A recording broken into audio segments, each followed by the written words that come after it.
This is Jewell Loyd. Most of you guys know me as a WNBA champion, an Olympian, college dropout, but let's add storyteller to that list. I'm bringing my amazing community, my experiences to you and everyone across the world. Welcome to The Warehouse. Oh man, I am so excited about this one. You guys have no idea. Welcome to The Warehouse. We're so happy. We've been on a roll lately. Our conversations have been kind of all over the place, but in a good structured way. We're really big on storytelling, but this is the first time, the first platinum artist we have on this Warehouse, platinum on the show. Recording. I mean, thanks, guys. Dan, you knew I was excited. The moment I sent this over, I'm like, bro, email this person right now. Get this over. Send it to me twice. Yeah. I'm like, I don't know if I did this. Here's the third time, in case. I got you, Jewell, I promise. Please. Ktlyn, let's go. Let's go, girl. That's the platinum artist. Platinum. What an intro. Thank you. I appreciate y'all. Thanks for having me. Pleasure. We're so Thank excited. you for coming. We're honored. Of course. How'd you get involved with playing basketball? Was it like through the community that you were around? Was it like everyone plays? I know like where I'm from, like everyone had to play baseball. It was like no matter if you're good at it, everyone played baseball. Mm-hmm. That's what you did in the community. Like how did that happen for you? I think I just fell into it. I liked it at a young age. I think I started at like 6 or 7. My dad was the coach. So classic. He's always loved sports. So I think he saw I was pretty athletic at a young age, and he was my coach for many years for softball too. So I just started playing, and I fell in love with both. I played softball for many years as well, but I kind of ditched that in high school, and I just stuck with basketball. And then I played basketball all the way up to my junior college. Oh, wow. And I was first team all conference player. Say the basics. Say that. I was first team all conference player. So I did well that season. I played, but I had a big goal and dream to go to UCLA. So the program at the time and just me in general, I just didn't think I was good enough to like play D1. So I kind of just got realistic and was like, I either need to focus all on my grades to make sure I get in there, or I continue with basketball, probably like not as good of a school. Different program. And I just chose to go to UCLA instead. So I didn't play my second year, and I gave up basketball. And that was actually really hard. Hard transition, because it was my first love along with music. So a piece of me kind of like left, but I just knew I wanted to live in LA, and I knew music is something I wanted to do. So I knew I had to be there. And so I just kind of was like, kind of got real with myself a little bit, but it was tough for sure. Yeah. I'm sure it is tough, but you could always go back and lean back on that basketball community. Oh, for sure. Right? Yeah. You can always come back to 100%. those. I have teammates, like friends for life. Yeah. Like those are my girls. Yeah. Like I absolutely love them. I still talk to them. Like, and if I were to see them, like something, I'm sure you know with teammates, like you could not see them for 10 years and see them, and it's like it was yesterday. 100%. Like, because what you form while you're on the team, it's like something special. So I definitely like still have that connection and that community from playing basketball, which I mean is the best thing in the world. So it like never goes away. Like never. we still have a group chat that, around the holidays or all, like when now's West kind of starts back their seasons, like, hey guys, like go Wolves, like everyone's like, let's go. Like, we still have the interactions, because like you talk about the basketball stuff and it's super cool, but it's like the locker room stuff, the bus rides, like the rallies, like that's the stuff. Yeah, it's like that's the stuff that you talk about all the time, like the silly stuff that happens in practice. Not necessarily like, you talk about the games, but like that's the stuff where you remember the most. Like that's what got you through those seasons. 100%. It was like that, and like it never goes away. Yeah, it's the best memories, and it's all those things. It's like you don't want to talk about the loss. Let's be real.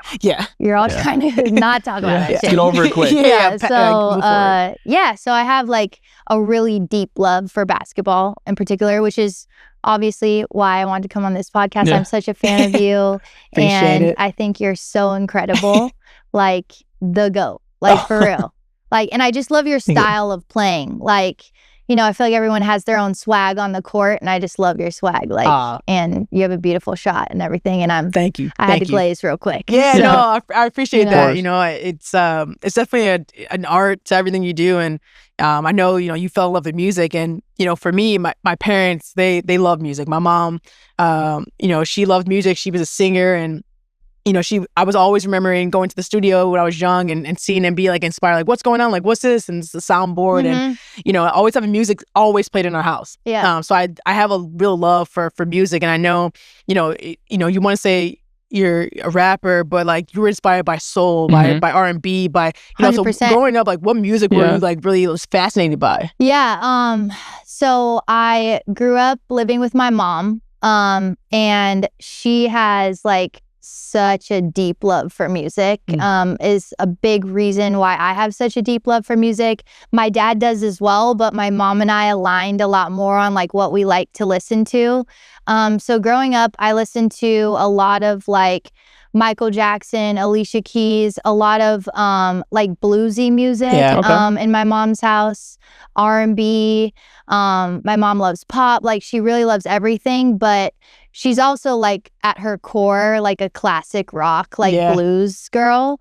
So that's where I kind of like veered off. Once I found like hip hop, I was like, it lit something up in me that I just completely was infatuated by. So I'd say a lot of it stemmed though from that soulful like bluesy R&B music that I also love. Like that's like a lot of what I listen to in the car, to be honest, and like what I've been playing recently. But yeah, hip hop is something I kind of found on my own, and through like playing basketball with my teammates, that's something that we all love to listen to together and just like geek out over new like hip hop music that's dropping. So that's just like it definitely like sparked from my mom's like deep love for music, and then I found my own way with like hip hop because it resonated with me for sure. When did you start? When did you start rapping? At what age? I probably like literally wrote my first rap I'm at like excited. like 12, I would say. So it was like absolutely trash. No cuss words. No cuss words, guys. maybe. I don't know. Yeah. I might have frustrated at age of 12. I might have thrown in a fucking shit or can I curse? I don't even know, a damn or some shit like that. But yeah, so definitely young and just became obsessed with it. I really started off though by like practicing other people's music, like looking up the lyrics and getting the timing down, like Eminem songs. Like I was word for word like trying to get that shit down like perfectly. And when I realized it was so easy for me to do so, and like it felt so natural to like you know, do that and sound just like him, or just and then write my own and sound good doing that myself, I was like, oh, like this is something that I definitely knew I had a talent early on, but it was obviously really just for fun and a passion. I grew up pretty much an only child, so it was just me and my mom in the house. My siblings are half siblings. They're a lot older than I am, so it was just me and my mom, so I was by myself a lot, and so that's just what I did. Like I was in my room listening to music, hip hop music, learning word for word, like all the flows. And yeah, just trying to write my own. And I had like a shitty microphone and I was on GarageBand and it was just hilarious, honestly. Yeah, so, you know, it's like, you make it sound so effortless. Like, I just grabbed a mic, grabbed a pen, and I just mimic everyone. Like, I mean, we all kind of like had the moment where we're, you know, in the car, we're like, man, I sound good. You hear yourself on like, you know, on record and then you post, and it's like screeching and like, right. This is awful. Like, I really sound like this. Like, hearing yourself on the mic or hearing yourself back on GarageBand, where you're like, whoa, this is how I sound. Like, is this like, do I have to change my voice? Do I have to change how I say things? Or like, how was like that for the first time hearing it back? It was, I definitely was probably nicer to myself then than I am now. Because thinking back, I was like, nah, I'm pretty nice. Like, so it was definitely like I knew that if I worked on it, it would be something I could be good at. But it did, I will say, just came pretty natural to me. Like, so did sports. Like, being athletic, it just felt like something I was born with. Like, the rhythm, like, and just like being a fan of hip hop just felt like something in my soul. Like, that I couldn't, it was always going to be this, you know? So it just felt like sometimes you're just Something have it clicked, and you're just born with it. And when you find it, it was always there, but I just found it at that age. And I just honed in on it more around my friends before practice. Like, how this sound, guys? Like, I'm hopping this for the game. I'm rapping, you know? Like, no, for real. Like, sick. and they'd always have me freestyle for them and all, and don't have me do that right now, I swear to God. But we go unplanned here. I don't know. Literally the most stressful situation ever. But I used to. It's like I said before, like, it's a muscle you have to exercise. So like today, I don't freestyle anymore. So it would be like literally the worst thing that's come out of my mouth. But then it was something I was doing all the time. So I was good at it. And so that was really fun for me. And I just noticed like the reaction I would get from people. It'd be like, oh, like, you know, you're just different. Like, it's like a holy shit moment. That's so sick. I just gauged the reaction from a lot of people that you know, I just was like, oh, they're really impacted by like what I just did or what I'm doing. So I just continued to rap for people, to be honest. That's like how I got here. It's just rapping for people. You mastered freestyling to an art. Yeah, you made it an art. Definitely. Which it is. Honestly, freestyle rap, and you can compare it to basketball. You know, there are some dribblers and ball handlers it's an art, play off sure. instinct. And it's like similar to like freestyling. Like, how did you come up with that ad lib or that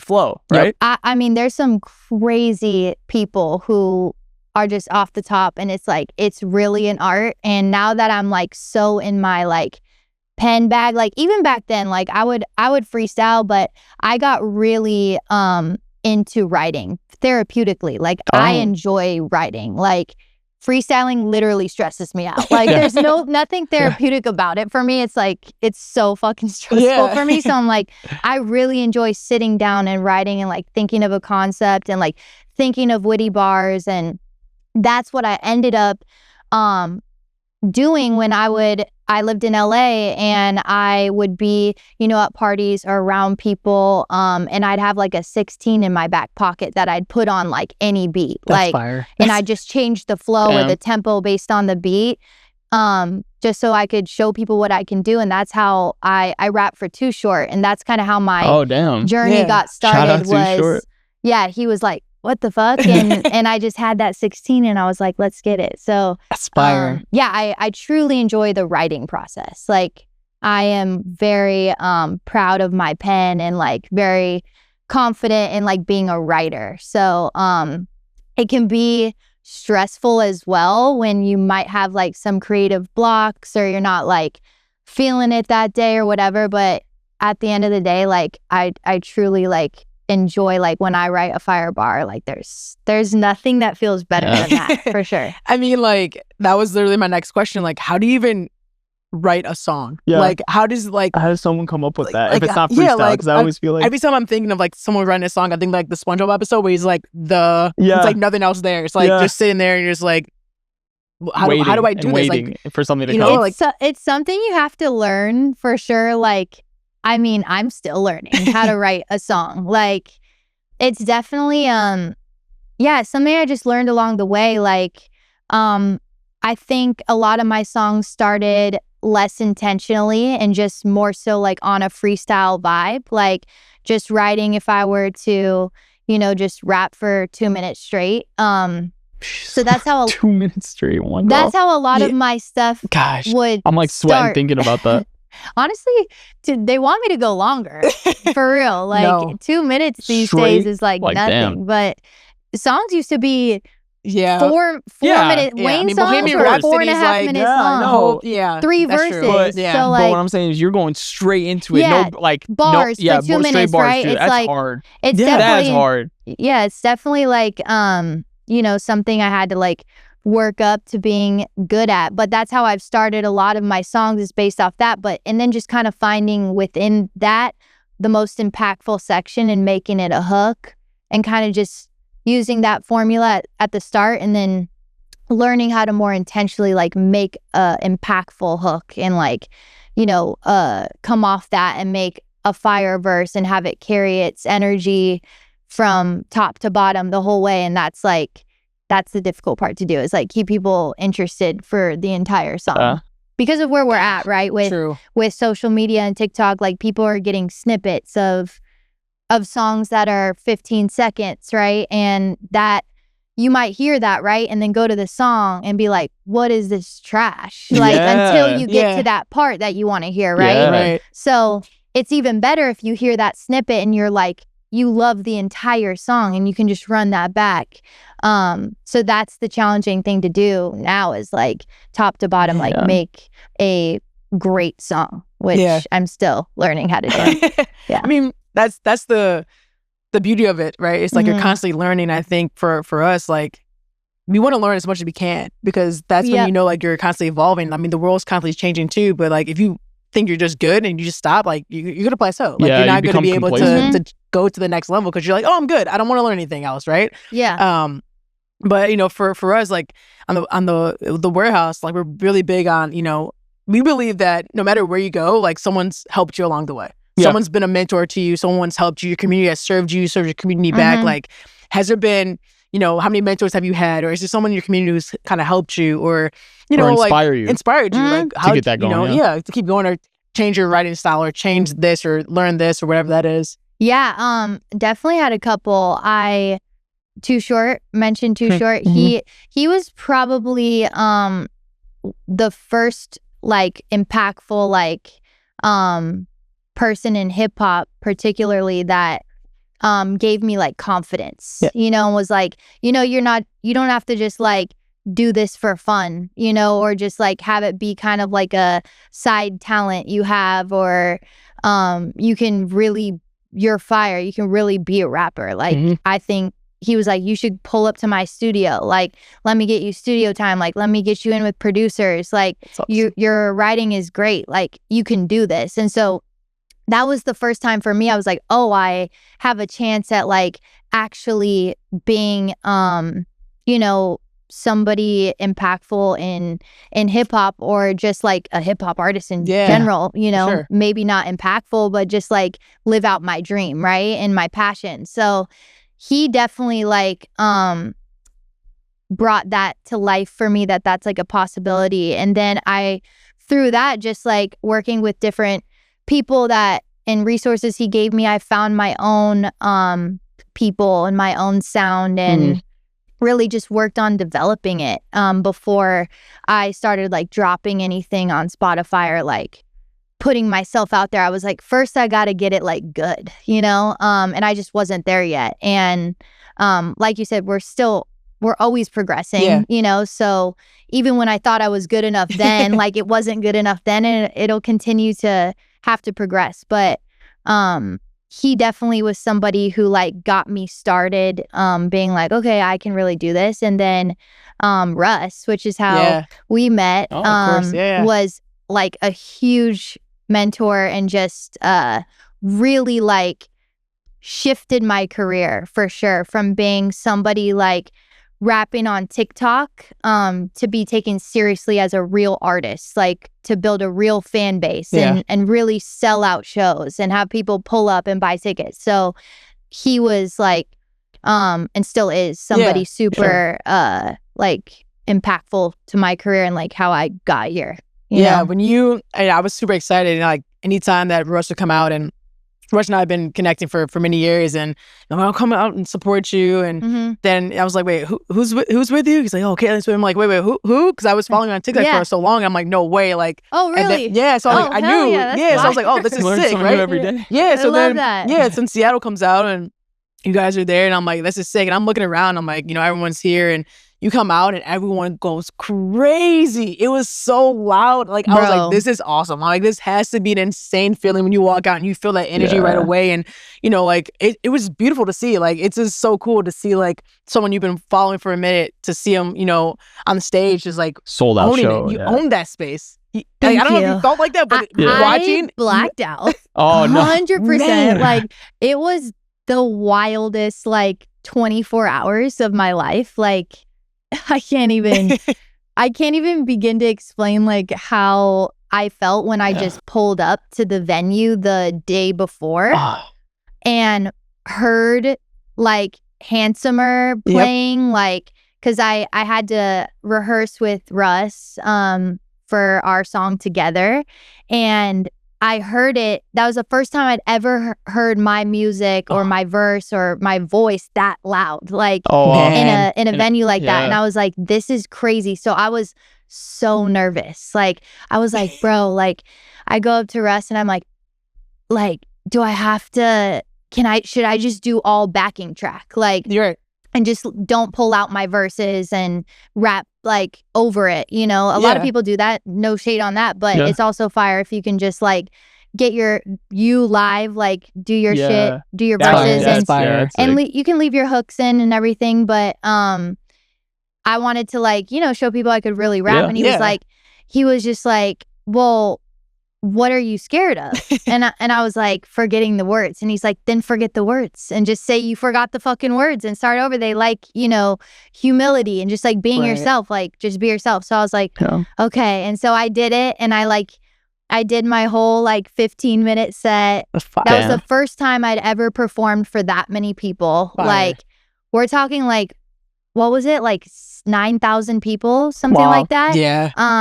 Fire. And I had performed for 250.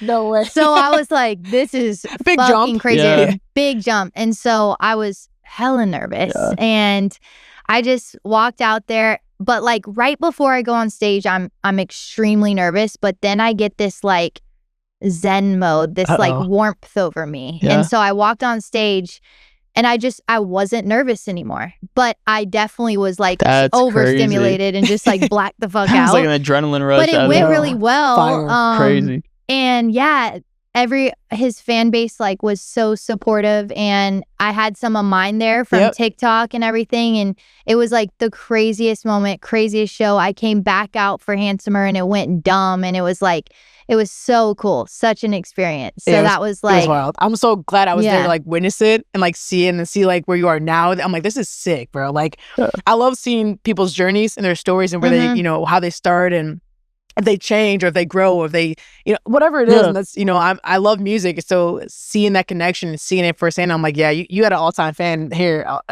the time, which is why we stay connected now. But I'm like, this is sick. Like to see someone's journey and like support them. Like, thank you. Right, now I want to do that. I appreciate that. It's cool to hear you knew of me before, because I had obviously gained so many new fans from opening for RUSS. And it was like the most incredible tour and experience, just gaining like live performance experience that I didn't have, and just came off the tour just feeling like I learned so much, and really felt like a real artist, because you know, being now like artists come up off social media and on TikTok particularly, I did, and you know, you can feel just like stuck behind a screen.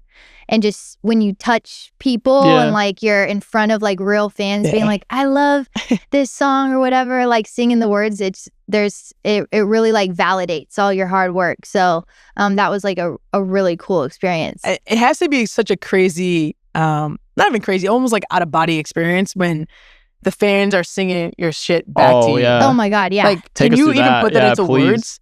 It was, that is the part that I like tapped in that night, was the first time I'd ever experienced that.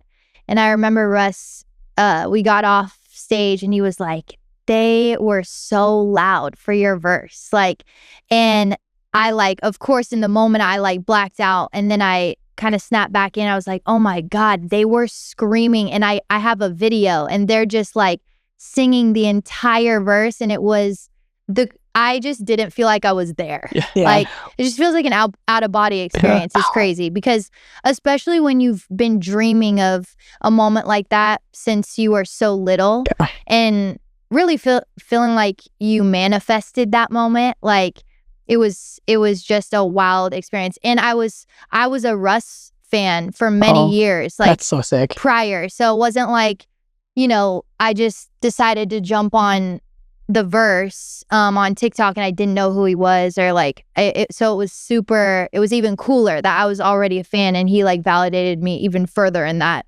way. So yeah, wild. It was wild hearing them like scream the words. It has to be. Yeah. Like how long did it take you for it to like actually settle in? Like I know you said you blacked out, but like how long did it take you to realize like I'm doing this, I'm gonna keep doing this? I think it really took like the entire tour and like then being off of tour. And you're like, oh man. And just kind of like watching videos and like thinking back and then really just just like reminiscing on it kind of and then just being like, wow, that was real. Like I really did that. Because you're in like you're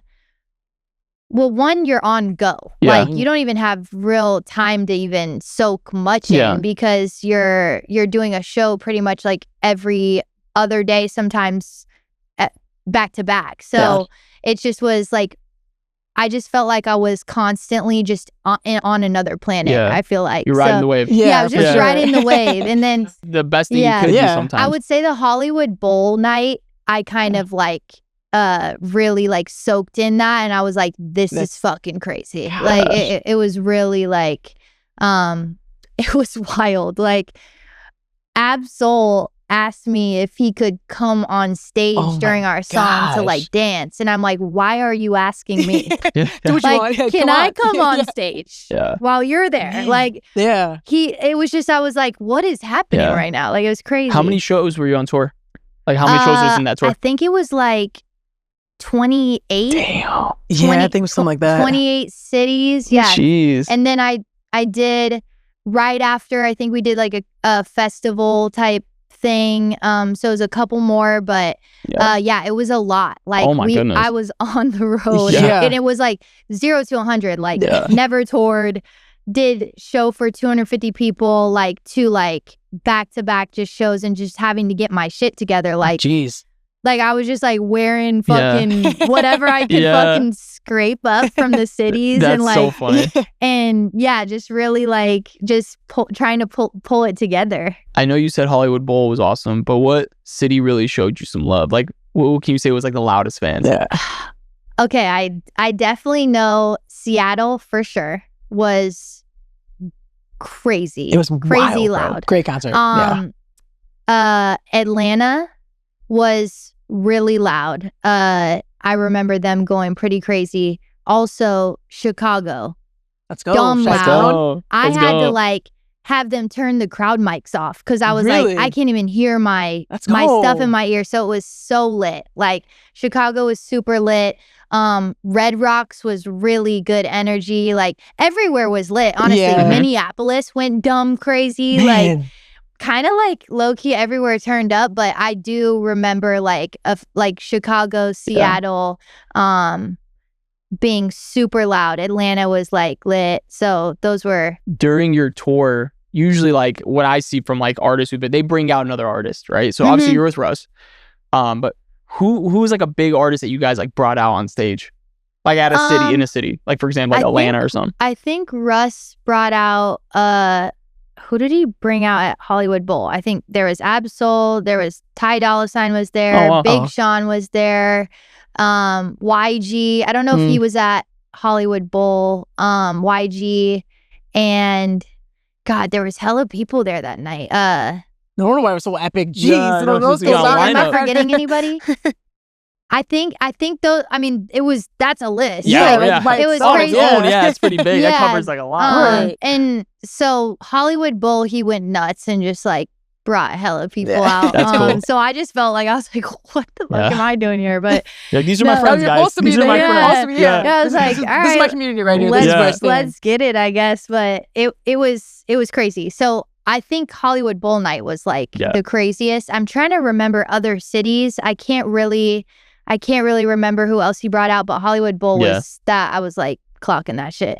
So for people who don't know your music, don't know your swag, like if they were listening to for the first time, like what should they expect? What are you giving? What are you serving? You know, what's your vibe behind your music? I'm serving like California, like laid back, smooth like vibe. I think if I'm gonna get hated on, I feel like a lot of people will might not like my sound because I'm not super aggressive on the mic. I know the pocket that my voice sounds the best on. Probably in this interview right now. Like the louder I get, the more I don't like my voice. Like it gets a little sweet sounding and like a little high pitched. So on my records, like when I'm like low key and laid back, like I can give you the sauce. Hey, you know, it's just like, can you give us a sample? It gives. You want some ASMR? So it's just a little. I give a little more of the rasp, like when I'm in a certain pocket. So I have that flow for a reason because I think it sounds the best. So I think sometimes like people will be like, "Oh, you need to like go harder or like give it more." But my sound is just that's my swag. But like, that's your thing. It's laid back, it's smooth, it's chill, and it's like witty and has a sense of humor in it. And yeah, that's like kind of my writing style. So and it's upbeat. It's gonna make you feel like a bad bitch.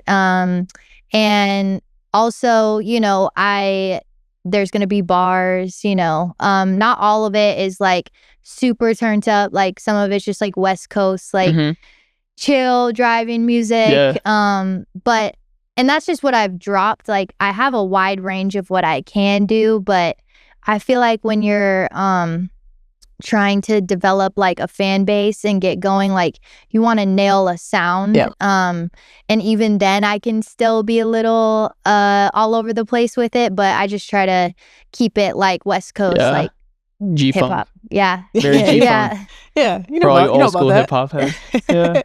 I definitely like I love like boom bap beats. I love to rap over them. They're like some of the easiest for me to write to because it just feels so free and open, those beats. Like Mustard, something like that? Like a Mustard type beat? No, I'd say like more like old school, like boom bap beats. Like Mustard's like turn up. That's he's my like one of my favorite producers all time. But definitely has the West Coast sound. But I'm talking like, you know, just like really spacey, like old school boom bap beats. I love to write to, but my fans don't want to listen to that shit.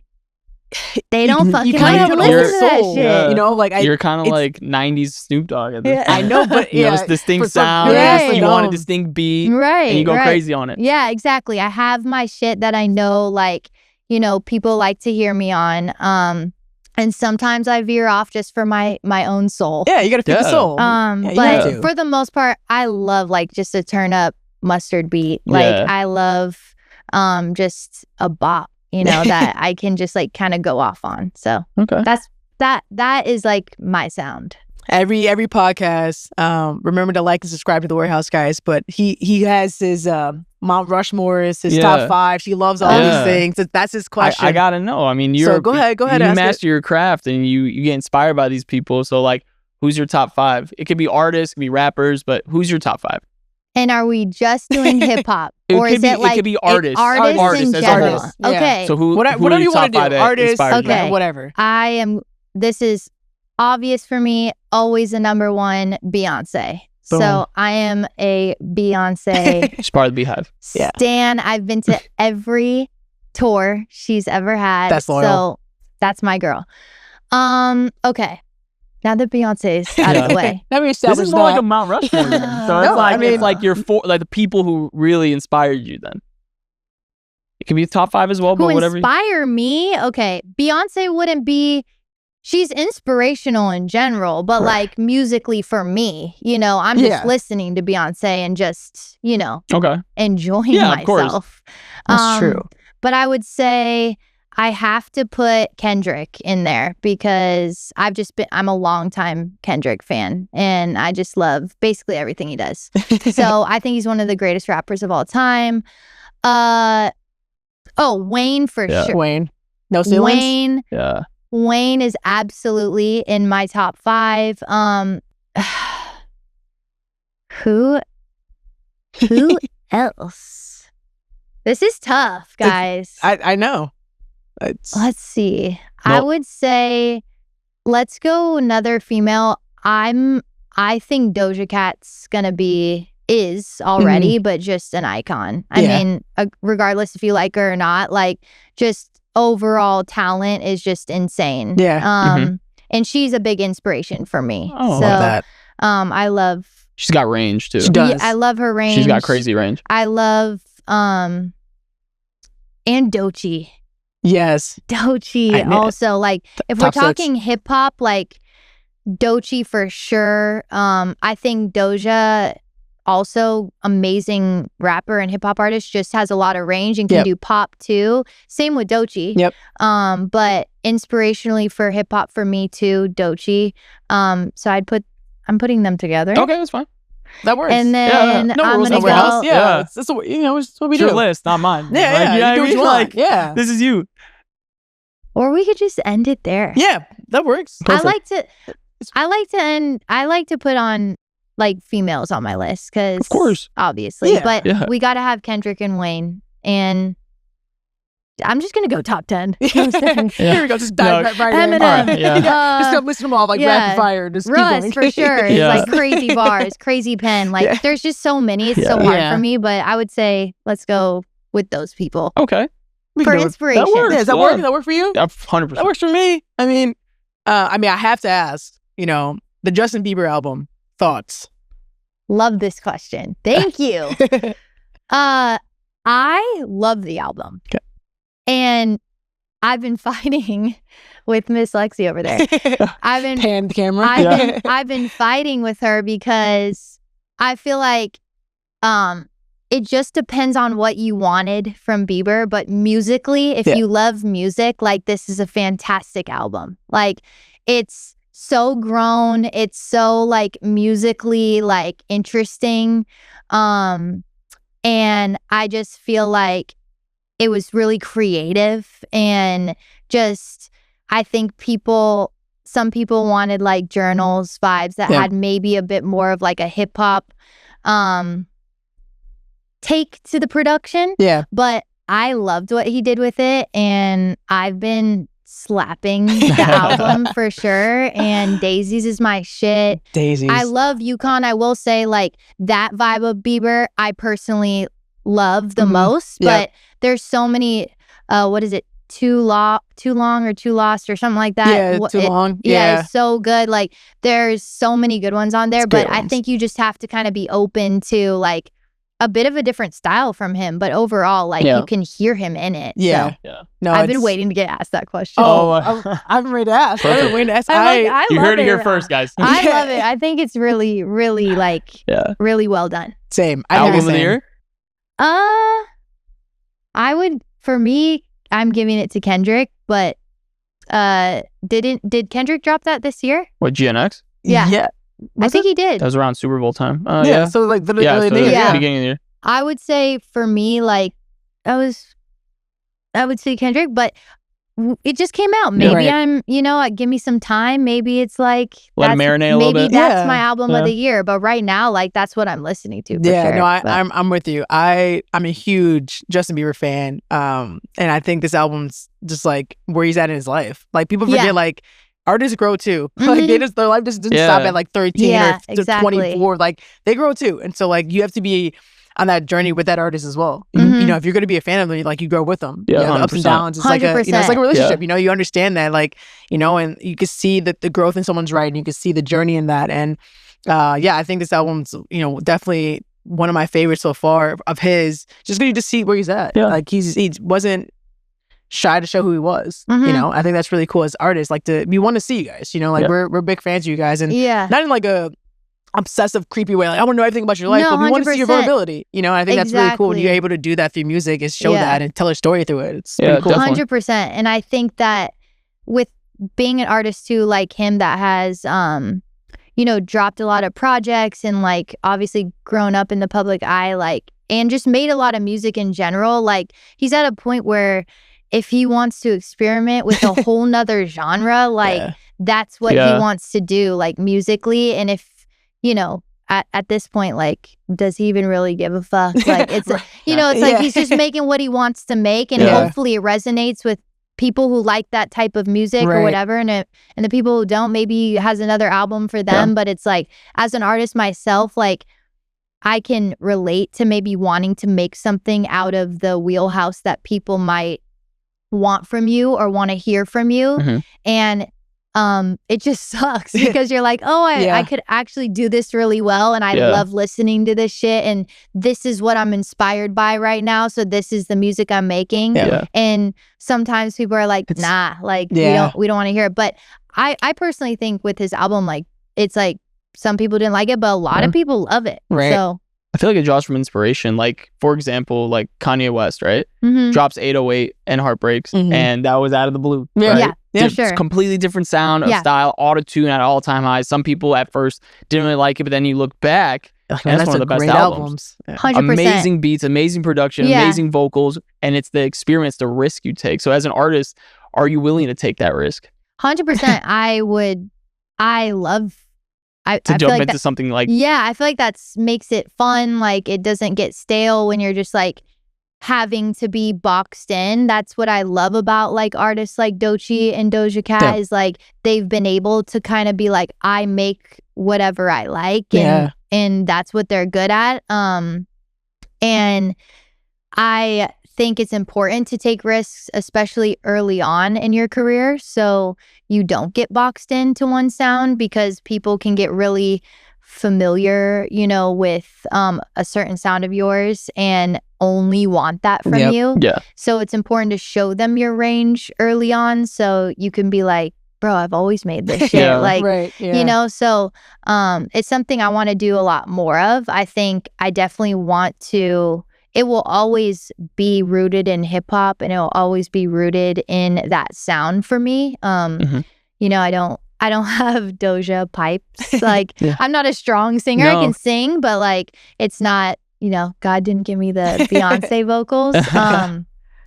And if he or she did, I would probably be singing. You know what I'm saying? But with like, everything will always be rooted in like hip hop for me, but I definitely would love to like take risks on different sounds and trying different things, because that's also just how you grow in general, like talent wise. Like, for sure, that's how you get better at singing. Yeah, of course. Like you definitely want to like constantly grow your game. You constantly want to get better at something, and you just don't want to be like, for me, I never just wanted to be just a shooter. I didn't want to be just a driver, right? I want to be able to do a lot of things well, because I know that throughout the game, like I might have to be the best passer during that game, the best defender, the best whatever rebounder, right? So if I only do one thing, I'm like, well, and like that's just only my job. Like, yes, they're specialists, right? And that's what they get paid to do. But for me, I'm like, I want to be able to diversify my game, right? Like just the way I do like my investments. Like I want to diversify my portfolio. It's the same way. Like I just don't want to put all your eggs in one basket. Like I kind of like, that's just how I am naturally though. Like I kind of like to bounce around and grow and learn. And I get bored sometimes with something else that I want to try this. So that's just kind of how naturally I am. So and something Russ told me too, like, because he has such a crazy catalog and he's dropped so many songs, but he has a song for everyone at any time of the day, like at any point in their life, basically, in any, you know, just such a wide range of music that resonates with pretty much anyone at any point in their life, or like time of day or vibe. Love that. Which does it diversifies your portfolio. Like it gives you a better opportunity to reach more people, right? Obviously, because you're making a wider range of music. So, you know, obviously if you're just honing in on one specific type of beat, like that works for a lot of artists, but also like,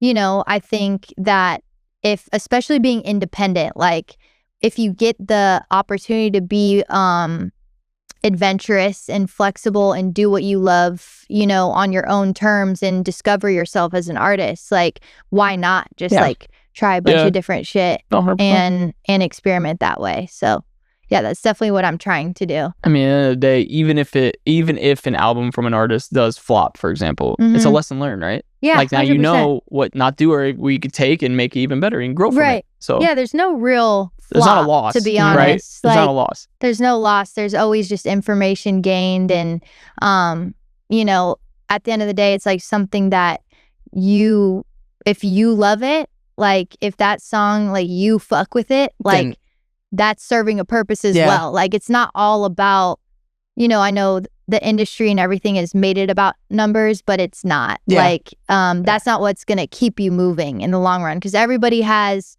it's a roller coaster, right? Like, everybody has their peaks and pits, and, you know, it's what serves you when you're in that pit, maybe, like, is what keeps you going, and it's not those numbers. So you better be making shit that you love and you like to make and you love to listen to. And odds are your fans who fuck with you and who have been there and seen you grow are gonna fuck with it too, because you're being vulnerable and you're letting them know where you're at, right? So I think, that community will always rally around you. 100%. All the time. I mean, whether it's basketball or music, for sure. You know, before we had head out, but like, what's next? Like, what can we expect? Like, can we upcoming tell projects? The fans, tell the warehouse community that, like, how can we support? Like, how, like what's good? Like, let us know. Stream my music, of course. You can always support me by listening on Spotify or wherever you stream your music. It's Ktlyn, Ktlyn. That's my artist name. That's the government name. You know, we kept it real simple. Just like, it works. Can't mess it up. Can't mess it up. Can't mess it up. And follow me on social media. I like to post freestyles sometimes. You know, just you know, promote my music with content and, you know, some fits. There it is. Okay. And I mean, coming up, I would say I want to work on a project. I think right now I'm just like trying to figure out what I like and don't like. So just cooking up music. So definitely expect another single coming pretty soon.